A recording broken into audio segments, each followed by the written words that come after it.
Assalamualaikum warahmatullahi wabarakatuh. Selamat pagi semuanya. Salam sehat. Semoga kita selalu diberikan kesehatan, dijauhkan dari segala penyakit, dan kita cukup prihatin ya sudah lama PJJ seperti ini. Semoga kita gak putus berdoa ya supaya pandemi ini cepat berlalu. Oke, untuk hari ini kalian harus tetap semangat. Kalian simak dari awal sampai akhir, jangan skip ya.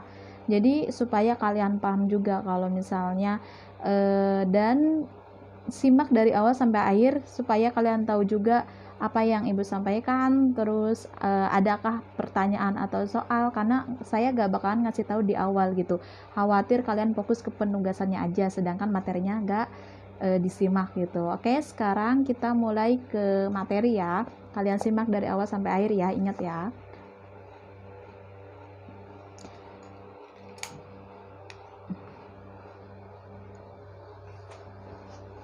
Oke, di sini kita akan bahas tentang pajak ya. Mengapa sih kita harus belajar pajak gitu? Jadi ada beberapa manfaat dari belajar pajak itu yang dapat diperoleh dengan belajar pajak itu dapat menciptakan step yang terampil atau karyawan gitu ya. Terus menjadi konsultan pajak. Jadi baik untuk pribadi ataupun badan atau usaha-usaha yang sekarang tuh banyak gitu ya yang dibutuhkan. Oke, di sini sendiri ada pajak itu untuk kewajiban individu ya, kewajiban pribadi kita sendiri, terus kewajiban pertumbuhan ekonomi juga, terus penerimaan negara juga, terus kewajiban perusahaan juga. Nah, oke, di sini ada pajak perusahaan. Nah, di sini tuh untuk membayar pajak tuh ada dua macam ya. Untuk sekarang apalagi membayar pajak tuh diwajibkan menyetor secara online ya. Kalau dulu tuh masih bisa nyetor langsung ke kantor pajaknya. Nah, sekarang tuh ada dua gitu. Oke, sekarang kita lanjut pajak perusahaan. Nah, di sini ada pajak perusahaan yaitu untuk dipotong PPh 23 atas penghasilan jasa. Nah, maksud di sini itu pajak yang dikenakan pada penghasilan PPh 23 itu penghasilan atas modal, penyerahan jasa atau hadiah dan penghargaan gitu. Jadi pajak yang dikenakan atas penghasilan atas modal atau penyerahan jasa gitu. Nah, terus di sini ada juga badan. Jadi pajak badan itu apa sih gitu? Pajak yang dikenakan atas penghasilan suatu perusahaan tersebut. Itu dinamakan dengan pajak badan. Nah, terus ada juga memotong PPh 21 atas gaji. Nah, di sini pajak PPh 21 itu dilakukan oleh pemberi penghasilan. Misalnya kalian kerja di suatu perusahaan. Nah, itu kalian tuh pajaknya itu dipotong oleh perusahaan tersebut gitu. Kalian nggak langsung store atau langsung ke kantornya, enggak. Jadi itu udah langsung dipotong dari pemberi perusahaan tersebut. Nah, terus orang pribadi juga sehubungan dengan pekerjaan atau kegiatan yang dilakukan mereka gitu, sesuai sama gajinya juga ya. Oke, selanjutnya di situ ada BPHTB. BPHTB itu bea perolehan hak atas tanah dan bangunan. Oke, itu ada pajak BPHTB juga. Nah, selanjutnya di sini ada, setelah itu lapor ke kas negara, baru lapor ke KPP. Oke, lanjut di sini. Ada penghasilan sama dengan tuh beban yang dapat dikurangkan, penghasilan kena pajak dikali tarif pajak. Nah, pajak terutang 1 tahun fiskal itu, kredit pajak itu contohnya yang dinamakan yang termasuk ke kredit pajak itu angsuran pajak PPh 25, terus dipotong pihak lainnya PPh 22, terus PPh 23, pajak luar negeri dan seterusnya. Oke, di sini ada pajak untuk individu. Oke, di sini individu yaitu SPT yang berbeda ya.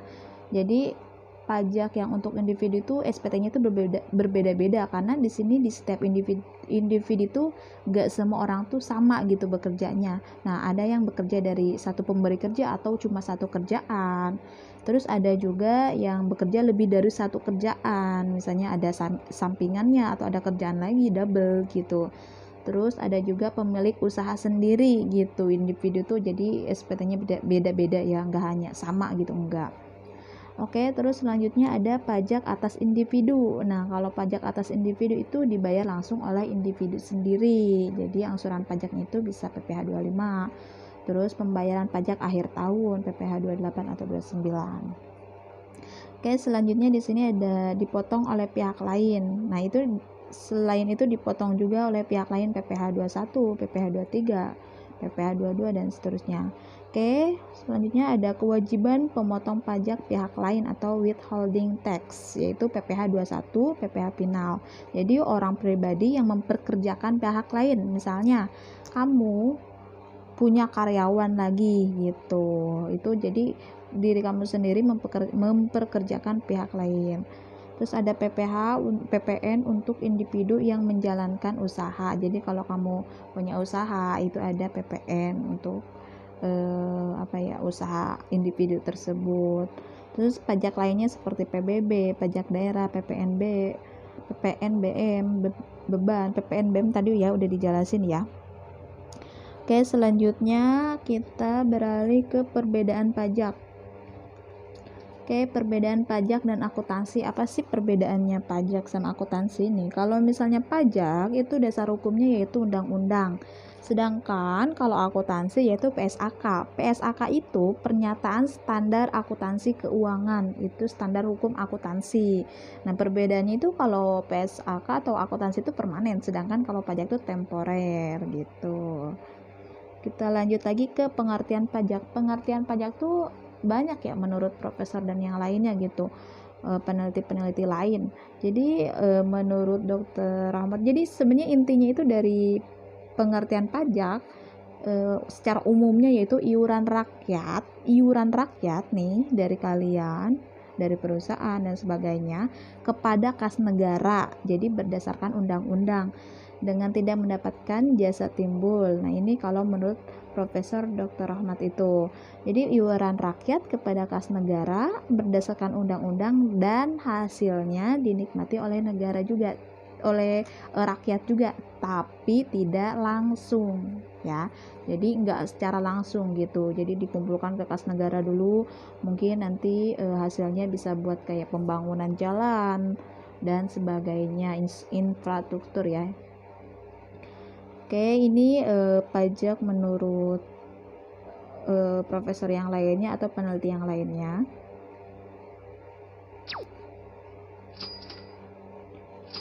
Jadi intinya itu pajak itu secara umumnya itu yaitu tadi iuran masyarakat kepada negara menurut undang-undang, yaitu menurut undang-undang ya, secara undang-undang gitu, dan hasilnya dinikmati oleh masyarakat juga tapi secara tidak langsung gitu. Oke, definisi pajak. Nah, di sini definisi pajak yang pertama itu dipungut berdasarkan undang-undang. Yang kedua itu tidak menunjukkan adanya kontraprestasi. Terus dipungut negara baik pemerintah pusat dan daerah. Selanjutnya diperuntukkan pengeluaran pemerintah atau public investment. Terus mempunyai tujuan lain atau reguler. Kita lanjut lagi.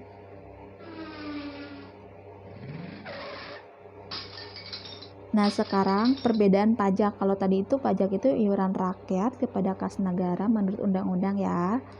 Terus manfaatnya dirasakan oleh rakyat juga, cuma secara tidak langsung gitu. Jadi nggak langsung tuh manfaatnya, nggak langsung dimanfaatkan, atau hasilnya itu nggak langsung dimanfaatkan oleh masyarakat.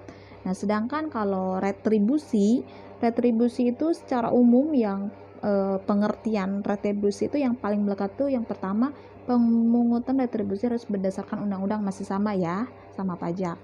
Terus sifat pemungutannya dapat dipaksakan, sama juga. Terus pemungutannya dilakukan oleh negara, sama juga ya, digunakan untuk pengeluaran bagi masyarakat umum. Nah, selanjutnya kontraprestasi langsung dapat dirasakan oleh pembayar retribusi. Nah, jadi perbedaannya retribusi sama pajak, kalau pajak itu hasilnya gitu, manfaatnya tidak langsung diterima oleh masyarakat, sedangkan kalau retribusi itu langsung diterima gitu ya. Kalau retribusi, jadi retribusi itu contohnya itu kayak pembayaran parkir. Kalau misalnya kita ke tempat parkir itu kan pembayaran, tapi bukan parkir yang bodong ya, yang pinggir jalan bukan ya, kalau itu gak ada dalam undang-undangnya. jadi kayak pembayaran parkir umum tuh, terus abis gitu pelayanan puskesmas juga.